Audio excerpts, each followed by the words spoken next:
Hello friends, welcome back to my channel. Friends, आज हम आपको बताने वाले हैं the heritage of India chapter के सेकंड पैराग्राफ का रेफरेंस, कॉन्टेक्स्ट और एक्सप्लेनेशन। और फ्रेंड्स, जैसा कि हमने आपको बताया था कि इस लेसन से लगभग 3-4 ऐसे पैसेज हैं जो कि बहुत ही इंपॉर्टेंट है आपके एग्ज़ाम के लिए, तो जिसमें से ये सेकेंड वाला पैराग्राफ भी है। तो हम देखते हैं इसका हम रेफरेंस, कॉन्टेक्स्ट और एक्सप्लेनेशन कैसे लिख सकते हैं। फ्रेंड्स, आप इसका रेफरेंस तो बहुत ही आसानी से लिख सकते हैं, ये मुझे पता है। तो हम इसका कॉन्टेक्स्ट देखेंगे और एक्सप्लेनेशन देखेंगे किस प्रकार से हम इसको लिख सकते हैं। और फ्रेंड्स, कॉन्टेक्स्ट लिखने से पहले हमें पूरा का पूरा पैसेज समझना होगा अच्छे से। तो फ्रेंड्स, हमने ये पैसेज यहाँ से लिया है कि Mahatma Gandhi was looked on by many both Indian and Europeans as the epitome of Hindu tradition. अर्थात महात्मा गांधी को बहुत से भारतीय और यूरोपीय लोग भी हिंदू परंपरा का प्रतीक मानते थे। But this is a false judgement.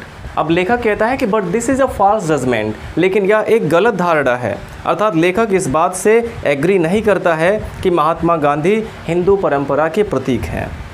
और इसके बाद कहता है कि for he was much influenced bye western ideas, क्योंकि वे ज़्यादातर पश्चिमी विचारों से प्रभावित थे।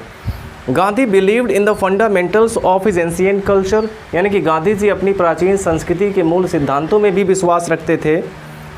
But his passionate love of the underdog and his antipathy to caste, लेकिन अंडरडॉग का मतलब जो कम विकसित लोग हैं, लेकिन या गरीब कह सकते हैं, लेकिन गरीबों के प्रति उनका प्रचंड प्रेम और जाति प्रथा, एंटीपैथी टू कास्ट यानी कि जाति प्रथा के प्रति उनकी घृणा, दो not unprecedented in ancient India, जो कि प्राचीन भारत में भी मौजूद था, वर unorthodox in the extreme.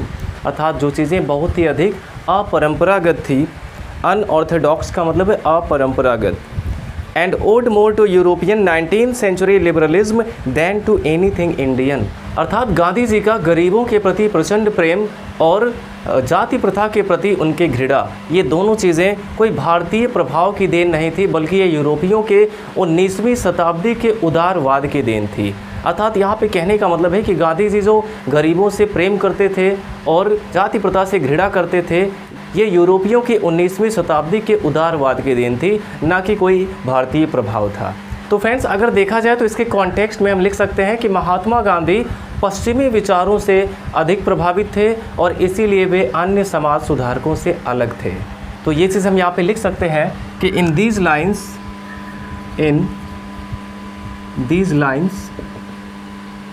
The author is,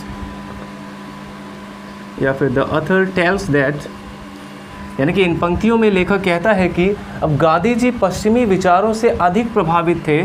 that Gandhi ji was much influenced by the western ideas, यानी कि पश्चिमी विचारों से, बाय द वेस्टर्न आइडियाज़। तो ये चीज़ हम इसके कॉन्टेक्स्ट में लिख सकते हैं कि in these lines the author tells that, इन पंक्तियों में लेखक कहता है कि गांधी जी पश्चिमी विचारों से अधिक प्रभावित थे। और यहाँ पे एक सेंटेंस और भी हम यहाँ पे लिख सकते हैं कि एंड सो ही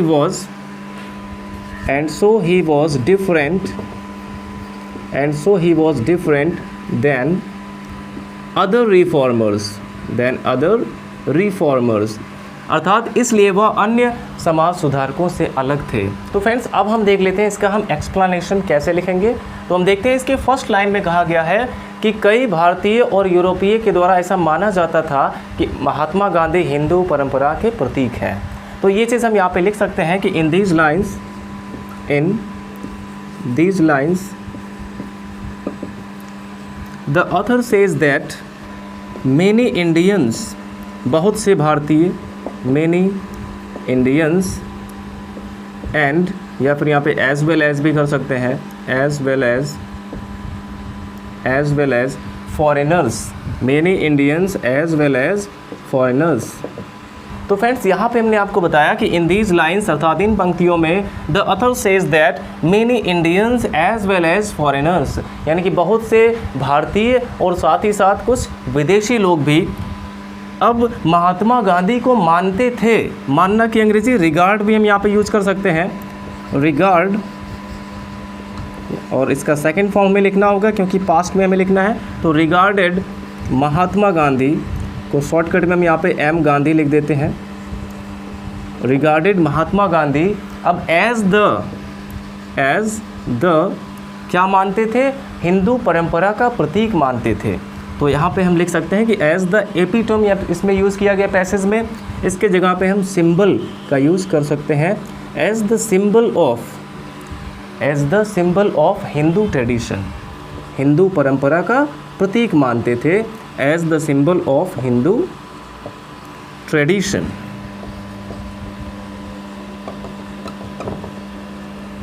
और इसके बाद हम लिख सकते हैं कि लेकिन लेखक इस बात से एग्री नहीं करता है। तो हम यहाँ पे लिख सकते हैं कि बट द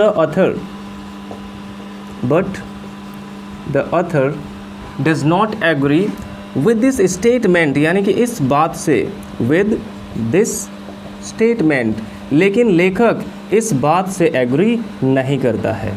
तो इस तरह से हम इसके पहले और दूसरे लाइन को एक्सप्लेन कर सकते हैं कि in these lines the author says that many Indians as well as foreigners regarded M Gandhi as the symbol of Hindu tradition, but the author does not agree with this statement. तो friends, अब आप चाहें तो इसका स्क्रीनशॉट ले सकते हैं और इसके बाद हम इसके आगे आपको बताते हैं। तो फ्रेंड्स, अब इसके आगे हम इसका रीज़न भी लिख सकते हैं कि जो लेखक है वो इस स्टेटमेंट से एग्री क्यों नहीं करता है। तो इसके आगे हम ये लिख सकते हैं कि बिकॉज ही वॉज, यानी कि महात्मा गांधी थे, because he was much influenced, यानी कि अधिक प्रभावित थे, much influenced by the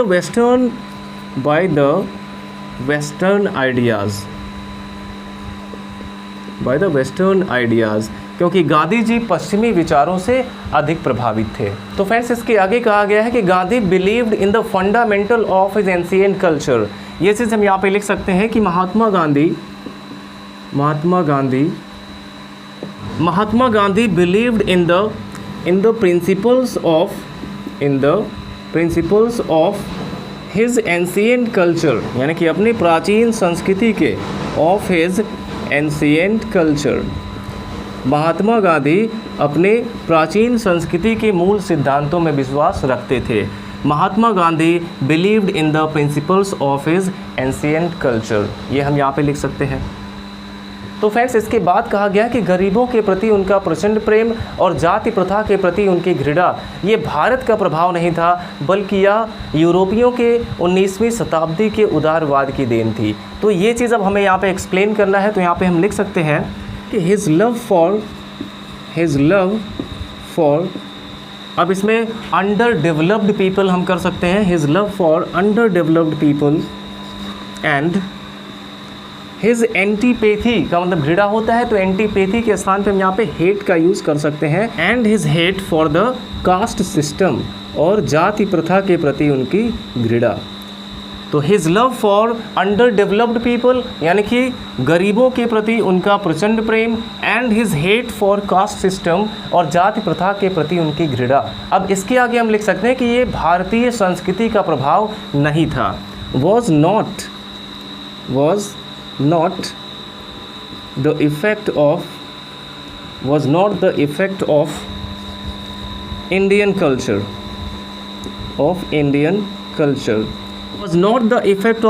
culture, अर्थात यह भारतीय संस्कृति का प्रभाव नहीं था। His love for underdeveloped people and his hate for the caste system was not the effect of Indian culture, अर्थात ये भारतीय संस्कृति की देन नहीं थी, but it was the effect of Europeans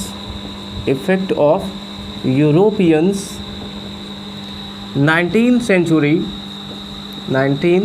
century liberalism, यहाँ पे कहा गया लिबरलिज्म यानी कि उदारवाद, तो इसके लिए हम यहाँ ऐसे लिख सकते हैं liberalism. But it was the effect of Europeans 19th century liberalism, बल्कि यह यूरोपियों के 19वीं शताब्दी के उदारवाद का प्रभाव था। तो एक बार फिर से हम इसको समझ लेते हैं कि इसके पहले हमने आपको बताया था कि लेखक इस बात से एग्री नहीं करता है कि महात्मा गांधी हिंदू परंपरा के प्रतीक थे, और वो क्यों एग्री नहीं करता है? Because he was much influenced by the western ideas, क्योंकि वह पश्चिमी विचारों से अधिक प्रभावित थे। अर्थात गांधी जी पश्चिमी विचारों से अधिक प्रभावित थे। अब इसके बाद कहा गया कि Mahatma Gandhi believed in the principles of his ancient culture, अर्थात महात्मा गांधी अपनी प्राचीन संस्कृति के सिद्धांतों में विश्वास रखते थे। His love for under developed people, अर्थात गरीब लोगों के प्रति उनका प्रेम, and his hate for the caste system, और जाति प्रथा के प्रति उनकी घृणा, was not the effect of Indian culture, या भारतीय संस्कृति की देन नहीं थी, but it was the effect of Europeans 19th century liberalism, बल्कि यह यूरोपियों के 19वीं शताब्दी के उदारवाद की देन थी। तो फ्रेंड्स, इस प्रकार से हम इसका कॉन्टेक्स्ट और एक्सप्लेनेशन आसानी से लिख सकते हैं। आई होप आपको समझ में आया होगा। वीडियो अच्छा लगा हो तो वीडियो को लाइक करिएगा और अपने सभी फ्रेंड्स के साथ हमारे वीडियोज़ को शेयर ज़रूर करें। Thanks for watching.